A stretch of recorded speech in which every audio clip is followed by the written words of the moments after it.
सुरुवातीलाच अतिशय महत्त्वाची बातमी समोर येते। 16 डिसेंबरला नागपुरात हिवाळी अधिवेशनाला सुरुवात होणार आहे आणि त्याआधी फडणवीसांची टीम निश्चित होईल।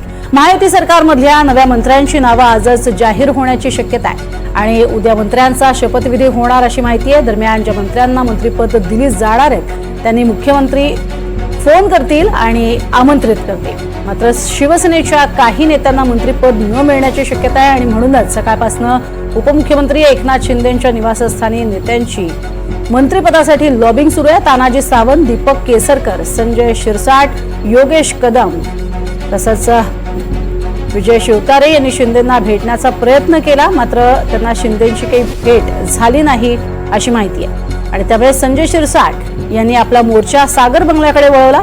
संजय शिरसाट फडणवीसांच्या भेटीसाठी सागर बंगल्यावरती दाखल झालेले आहेत।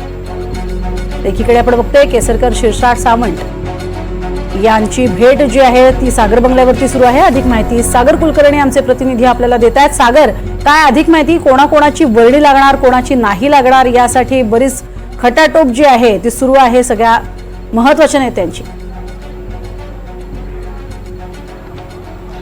प्रज्ञा, वास्तविकतेत कुणाची वर्णी लागणार आहे याची अधिकृत माहिती संध्याकाळनंतर स्पष्ट होईल असं सांगितलं जातं, कारण की दिल्ली भाजप पक्षश्रेष्ठींकडनं त्या संदर्भात सक्त सूचना आहेत की मंत्रिमंडळाची अधिकृत यादीच्या संदर्भात कोणीही वाच्यता करू नये, बाहेर वक्तव्य करू नये।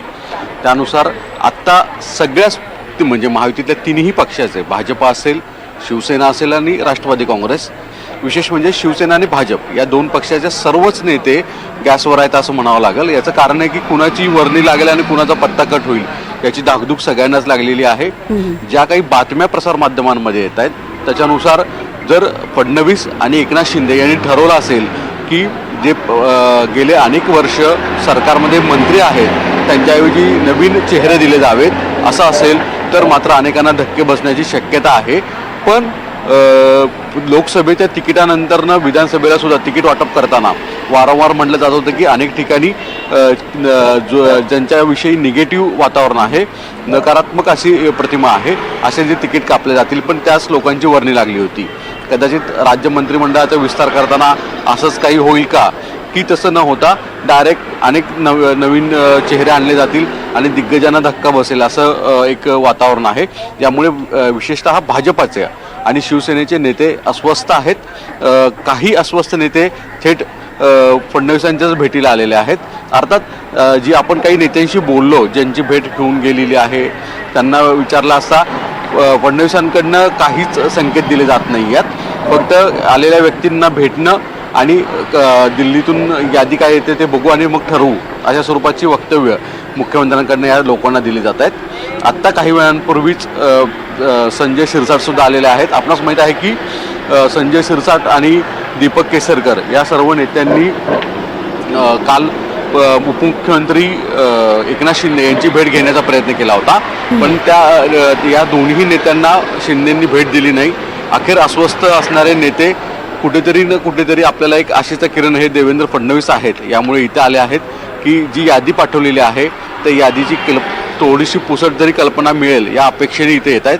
पण अपेक्षाभंग जवळपास झाल्याचा सगळ्यांचा दिसून येतोय, कारण की दिल्लीतून अतिशय सिक्रेसी बाळगली जाते, या संदर्भामध्ये अतिशय गोपनीयता बाळगली गेलेली आहे। अधिकृत नावं हे सायंकाळनंतरनं त्या पक्षाचे प्रमुख नेते हे संबंधित ज्यांची वर्णीला असेल त्यांना सांगितलं जाईल असं सांगतात आणि तुर्तास तरी सर्वच लोकप्रतिनिधी जे आहेत त्यांनी नागपूरला उद्या उपस्थित राहा इतकेच सांकेतिक भाषेमध्ये निरोप दिले जात आहेत। याचा अर्थ सर्वच आमदारांना अधिवेशनाला उपस्थित राहणं आहेच आहे। उद्या राज्य मंत्रिमंडळाचा विस्तार आहे, तसंच नागपूरमध्ये अधिवेशनाच्या आधी पूर्व जी नियोजित चहापान असतं, कॅबिनेट बैठक असते, हे देखील आहे। यामुळे नेमकं आमदारकीय म्हणून निमंत्रण दिलं जात आहे का की मंत्रिपदाची वर्णी म्हणून निमंत्रण दिलं जात आहे हे स्पष्ट केलं गेलं नाही। या तुर्तास सगळ्या नेत्यांना सांगितलं जातं की नागपूरला आपण सगळ्यांनी उपस्थित राहा। यामुळे आमदारांमध्ये प्रचंड अस्वस्थ आहे। म्हणजे ही फक्त आमदार फर्स्ट टर्म सेकंड टर्मचे नाही आहेत, जवळपास 5-5, 6-6 टर्मचे आमदार असणारे सुद्धा प्रचंड अस्वस्थ आहेत की आपली वर्णी लागणार आहे का।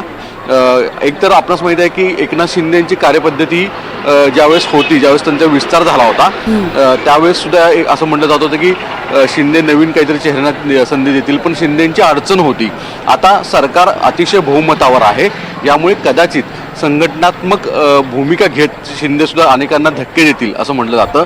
कदाचित या नेत्यांना माहीत आहे की आपल्याला हे धक्के बसू शकतात, पण कुठे ना कुठेतरी आपली वर्णीसाठी आपण शेवटचे प्रयत्न म्हणून देवेंद्र फडणवीसांकडे सुद्धा काही जण येताना दिसत आहेत. आत्ता ज्या घडामोडी घडत आहेत यावरनं जवळपास दिसून येतं की मंत्रिपदासाठी वर्णी लावण्यासाठी नेते प्रचंड लॉबिंग करतायत. त्यांच्या मनामध्ये प्रचंड अस्वस्थता आहे. अनेक नेत्यांचे वेगवेगळ्या पत्रकारांना प्रचंड फोन येत आहेत की आमचा नंबर आहे का, आमचा नंबर आहे का.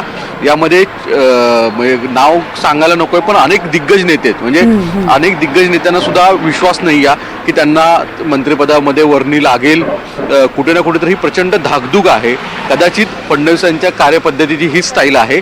दिल्लीकडची वेगवेगळ्या ज्या स्टाईल्स अडॉप्ट केलेल्या गेल्या जातात त्यातली ही एक स्टाईल आहे असं म्हणावं लागेल.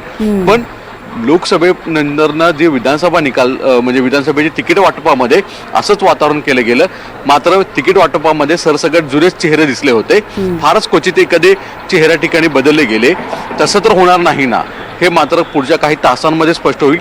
तुर्तास तरी नेत्यांची प्रचंड धाकधूक आहे, अस्वस्थता आहे आणि मंत्रिपदाची नेमकी वर्णी कुणाची लागेल हे कुणालाच थेट सांगता येत नाही आहे. नक्कीच तुर्तास धन्यवाद या संपूर्ण माहितीसाठी. तर ही धाकधूक जी आहे येत्या काळात वाढणार नाही, काहीच काळाचा अवधी आहे, काही तासांचा अवधी आहे आणि अर्थातच नावं स्पष्ट होतील आणि त्यामुळे ही धाकधूक संपेल अशी अपेक्षा आहे. धन्यवाद या माहितीसाठी सागर.